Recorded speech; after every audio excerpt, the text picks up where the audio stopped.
I won't have a smart. Well, I'm not gonna say I won't have a smart car, but I've never ridden in a Tesla. Never. Never in my No life. smart car. I've never ridden in a Tesla, and the reason being is because I've always had in the back of my mind the government could tap into the brain of the car. Yeah. Okay, where's Rick? He's over. No, bring him in for questioning. Tesla bring him in.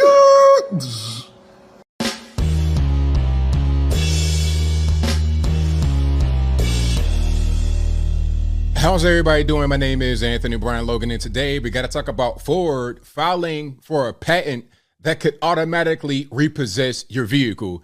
It could also turn off certain features in your car. So let's just say they can't get the car back. You might have it locked in the garage. Whatever's going on, they can't get it back. It can't automatically drive back to the dealership, okay? They could cut certain things off in your car that'll make your experience, I guess you would say, inconvenient, inhospitable, or just miserable. Now, before I go further, let's get into an article. We're going to read exactly what's going on so you guys can see it for yourself. Of course, this will be in the description. And before I continue, you see the headline: Ford patent would remotely repossess cars, shut off your AC if owner misses payments. So if they can't get your car back, if it's blocked with a garage or in some remote island location somewhere and they can't drive it back to the dealership for whatever the reason may be without getting on the ferry or something, they can cut your AC off remotely. It's like, man, look, it's 1,000 degrees down here in the South. It's June. I had to miss 2 payments. You cut my AC off. So you sweating bullets in your car because you've not paid your payments. And then my question is, if they can shut your AC off for not making payments, can't they also make that like a subscription service? If you want to get the boosted AC or the heated seats, you can upgrade to that with the service that you got to pay every month. Let's get to the article. Ford is attempting to patent car repossession technology that would allow the automaker to remotely lock down vehicles or shut off key features like air conditioning if the owner misses payments, according to newly surfaced filings. Now, people said that Rick Ross, the man at the beginning of the video, they said, oh, you're 10-4 hat wearer, you're kind of ridiculous. Nah, what he said made a lot of sense. A lot of people, it was kind of like two camps. Some said what he said made perfect sense, and then others are like, man, you way off. That'll never happen. Here we are. And quite frankly, the technology already exists. They know where your car is. They know how to go get it. They know everything. They can shut your car off remotely. They could do all that. You already seen it on TV. They have what they call the bait car, where the police will put a car out there just in a random place and bait somebody to come. Well, not bait them, but they do it to themselves. The person will try to steal the car. They're driving it. All of a sudden, it shuts off and they're trapped and they can't even get out. We've seen that. But let's continue here. Ford's patent for systems and methods to repossess a vehicle was filed in August 2021 and published in late February as a part of the standard application process. Application is yet to receive final approval for patent protection. According to the patent application, the technology would be used in the event that drivers ignore notices of delinquency of a vehicle-related payment that are sent to their phones or their vehicle computer systems. Now, here's something else. It's going to be right on your dashboard. Okay, you've not made your payment. It's going to be right there. You start your car up. Hey, man, pay your payment. Pay your payment. What's going on? It's going to be kind of like, it might even play like a sound to be very annoying. See, these are the pros and cons of modern technology, right? We got all kind of cool stuff. We got lane assist and we got the cameras that can see all outside your car, all of that. But those can be used against you. Whoever is on the other side of the technology can see whatever is around. So if they want to repo your car, they got cameras that can see all around themselves to determine where they are. And then when they're on the way back, they can see what's on the road. The car can be self-driving or remotely driven. So it's a double-edged sword. It'll help you park. It'll help you see what's around you when you're backing up, parallel parking or whatever. But it can also help the dealership take your car right back when you're not making your payments on time. Okay, it's a double-edged sword. This is why a lot of the older cars, in my humble opinion, they're kind of being phased out. The older technology, because here's something. Here's just a random thought I had right now. Let me come back so you can see me clearly. Here is a random thought I just had right now. What if they don't really want to have the so-called green energy thing take hold, and they really just want to have control take hold? So they want to ban gas engines and whatnot by X year. I think they're going to stop selling those in California by 2030, if I'm not mistaken. Now, does this mean they want to just go green with all these electric cars? Maybe, but I can't tell, because where are they getting the electricity from? A lot of coal and just quote unquote dirty fuel is going to power the electric grid to power your Tesla or your other electronic vehicle. But beyond that, the older technology does not have all this, computers and electronics and things that can be taken over to control from the outside.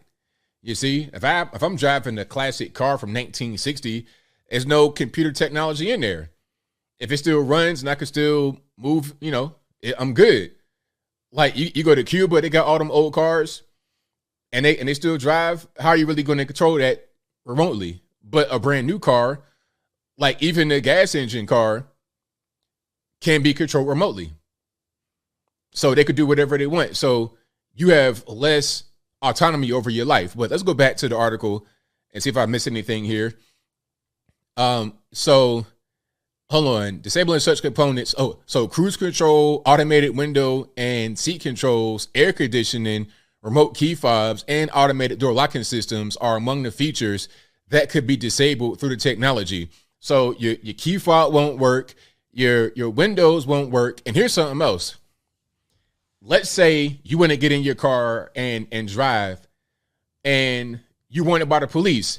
What Rick Ross said, they could just keep you locked right there. So let's say you're at 7-Eleven and you're wanted. I'm not saying that it's okay to be a criminal. You might not be a criminal. You might just be wanted. You could have a warrant for your arrest and not even know it. But anyway, you're at 7-Eleven, you're at Piggly Wiggly, you're at Buc-ee's, Wally World, Target, whatever. You're in the parking lot. The police know you're there. And rather than having to run up on you and try to get you out the car, try to immobilize your vehicle, they could just lock you down. Your windows won't work. Your key fob won't work. Nothing will work. The locks on your door won't work. You'll be stuck right there until the police get there. And that's going to be how that is. All right. They scrunch you up in the seat because your seat control won't work, and they could control all that remotely. So that's kind of dangerous. But anyway, here's a quote. Disabling such components may cause an additional level of discomfort to a driver and occupants of the vehicle. This is what the filing says. So they intend on making it uncomfortable, so you're more likely to go ahead and pay your money. All right. Here's the patent right there. All right. And everything, they got you on your phone, and that's going to go to the network, the bank, medical facility, huh? Are driving you to the hospital. Like, what's going on? The police. See, that's what I said right there. They can call the police, and they already kind of do that. They will tell you they like if your car has GPS or OnStar in it, they can already see that from the law enforcement side of things, repo agency, all of that. Okay, your car start working, your rear view mirror, it might turn that off, all that. All right, so that's that. It's a whole big mess. But I'll link to this article in the description. I guess it's a good thing for car dealers, and you might even see a benefit from it financially, because if they have that kind of technology, they can afford to give you better rates on your loan, perhaps. If you're dealing with bad credit, that might help you. But obviously on the flip side, I mean, where's your privacy at? Sure, you got to make your payments. I understand. But turning your AC off, turning your key fob off, that seems like you really don't own that car. And then what if you own the car outright, but there's something that you did or you said, or it could be you got canceled because of some social media stuff? Are they going to turn your AC off? Like, I think we're getting a little bit too far into the weeds of technology. And then we have AI about to be born. And who knows how that's going to work with all these things that are electronic that can be controlled remotely to control your life. But I think I'll leave that right there for now. And what say you? How you feel about this new thing from Ford? You think it's a good thing, bad thing, something in between? Whatever your thoughts are, let me know in the comments below. You guys know where I'm at. This might be a scotch or a smidge too far from my point of view. The technology we have is getting better and better, but at the same time, it's getting more invasive. every single day. We got social media, we got phones. They know our patterns. They know how we walk. They know our gait. They know where we go, how much we eat, how much we weigh. They know everything. And then you're going to have things that we use every day, like cars, our phones, whatever, that they can control remotely to make us do certain things for them. It's pretty rough, but whatever your thoughts are, please let me know in the comments below. And that's all I got to say for this video. If you like what you heard, please comment, rate, share, and subscribe. Peace.